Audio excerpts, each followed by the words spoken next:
2021 ৰোপণ হৈছিল অসম জনসংঘৰ বীজ 2021 চলাইছিল আত্মপ্ৰকাশৰ কুচকাৱাজ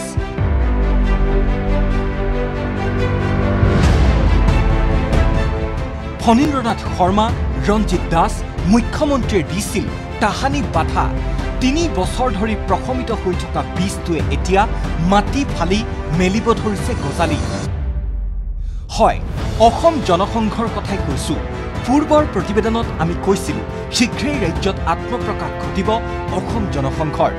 লোকসভা নিৰ্বাচনৰ পাছত মৰাণ নাহৰকটীয়া যোৰহাট গুৱাহাটী নগাঁৱত হৈ যোৱা বৈঠকৰ কথাও আমি উল্লেখ কৰিছিলো কিন্তু এই কুচকাৱাজ এতিয়াৰ নহয় মন কৰক এই ফটো কেইখনলৈ তাৰিখ 29 ডিসেম্বৰ 2020 স্থান কলাক্ষেত্ৰৰ মাধৱদেৱ প্ৰেক্ষাগৃহ অসম জনসংঘৰ বেনাৰত তেতিয়াই হৈছিল বৈঠক ফটোত থকা মানুহখিনিৰ ভিতৰত এতিয়া কোন কোট আছে সেয়া ডাঙৰ কথা নহয় ফটোত ৰমেন ডেকা বসন্ত চুতীয়া শিৱ ভদ্ৰা আদিৰ লগতে আছে এইবাৰ নিৰ্বাচনত লখিমপুৰৰ পৰা কংগ্ৰেছৰ হৈ প্ৰতিদ্বন্দ্বিতা কৰা উদয় শংকৰ হাজৰিকাও আৰু সেই সময়খিনিত অসম জনসংঘৰ নেতৃত্ব দিছিল গীতাৰ্থ গোস্বামীয়ে সেই সময়ত গা কৰি উঠা বঞ্চিত আৰু ক্ষুভিত বিজেপি নেতা প্ৰাক্তন পূৰ্ণকালীন প্ৰচাৰকে মিলি গঠন কৰিবলৈ ওলোৱা অসম জনসংঘক তেতিয়া কৰা হৈছিল প্ৰশমিত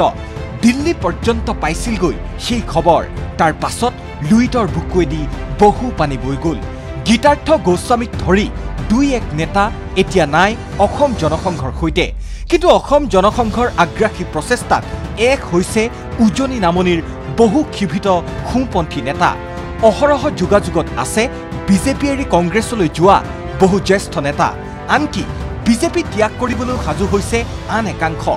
বৰ্তমান এই অসম জনসংঘ গঠনৰ বাবে সময়ে সময়ে সংগোপনে বৈঠক কৰিছে একাংশ প্ৰাক্তন ৰাজ্যিক বিষয়ববীয়াই বৈঠক কৰিছে সংঘৰ প্ৰাক্তন পূৰ্ণকালীন প্ৰচাৰকে কংগ্ৰেছ তথা আন ৰাজনৈতিক দললৈ যাব নোৱাৰা অথচ বিজেপিটো বঞ্চনাৰ মাজত থাকিব নোৱাৰা সকলক লৈ সেই ভাৰতীয় জনসংঘৰ আধাৰত শীঘ্ৰেই ৰাজনৈতিক দল হিচাপে ৰাইজৰ মাজলৈ ওলাই আহিব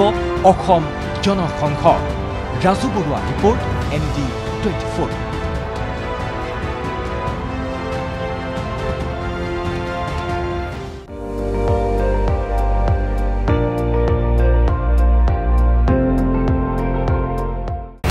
আপুনি চাই আছে ND24